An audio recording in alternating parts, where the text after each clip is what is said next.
traumatizing encounter I had with a SpongeBob toy when I was 6. When I was growing up, I was a huge fan of SpongeBob. Like most kids around my age, there was something about that character and the show itself that was so endearingly hilarious. It was a show that made my childhood almost entirely, as I'll be turning 19 this year. But in the year 2006, two traumatizing things happened to me.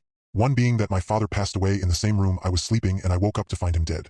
The second being that months later, my mom bought me a new singing SpongeBob toy. Yes, those two moments are extremely juxtaposed, but there's something about the second one I mentioned that still haunts me to this day. The SpongeBob toy itself was a homage to the Ripped Pants episode, with the toy singing snippets of the real song. When I first saw the toy, there was something about that was just unsettling.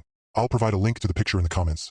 My growing phobia of inanimate objects looking at me was so bad to the point where I would turn around every object in my home that had eyes. Even the pictures of Jesus that my mom would display around the home, I would flip over or turn around because the sight of it all staring at me horrified me as a child. Back to the toy itself, at first I would only play with it when I was around family members. I didn't like being alone with it, and if I was ever alone with it, I would be sure to constantly play with it so there wouldn't be any silence between me and the SpongeBob toy.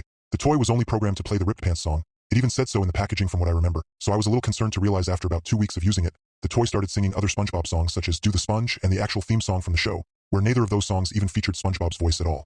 I showed my family members and they didn't think anything of it. I was the youngest of my family, so everyone seen me as the most naive or the one to make up stories. But this next part couldn't be any more of the truth. It was about 7 or 8 at night in the fall of 2006. I'm assuming because I always had a bedtime at 9, and it most definitely dark outside during this time. When I was watching a VHS tape in my older sister's room alone, it was the end credits of some preteen TV show that my 12-year-old sister always watched. I had my SpongeBob toy to the right of me. I just got finished playing with it. It was still pretty creepy to me, but I got used to enough to the point where I could be alone with it without thinking much about it. Jesus Christ, was I wrong. Right after the VHS tape was almost done with credits, I heard a deep voice say, "Look at me." I turned my head to the right where I saw my SpongeBob toy have wider eyes, looking up towards me instead of the normal shy, embarrassed expression that once preceded it. I was paralyzed in fear. I made complete eye contact with the toy. My stomach felt nauseous. After about a minute of thinking, I grabbed the toy, ran out the room as fast as a 6-year-old could, threw it into the hallway closet, and ran into my mom's room horrified. I wasn't crying. I wasn't screaming. I was simply stunned with fear. During this time, I was in school therapy to discuss my dad's recent death, but after this moment, that's all I would talk to my therapist about. At least for a month.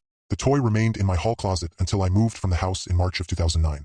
We lived out far in the country of northern Mississippi where there were no trash cans outside or even garbage men close enough to pick it up. So we had a fireplace to burn our trash. The final day before we moved houses, I insisted to my mom for me to burn the toy in the fireplace. I didn't press buttons or try to look directly at it. I simply put in a small grocery bag and threw it into the fire. As I've went through puberty and have grown up through my teenage years, I never really thought about it again. The thoughts would come and go here and there, but nothing more than that really. Until recently I've been having nightmares about the moment I had with the toy over 12 years ago, and the scene keeps replaying in my dreams. So, hopefully sharing this and getting it out to people other than my family will help get rid of these recurring nightmares. I've never told any of my friends this and haven't mentioned the story to anyone in nearly 10 years.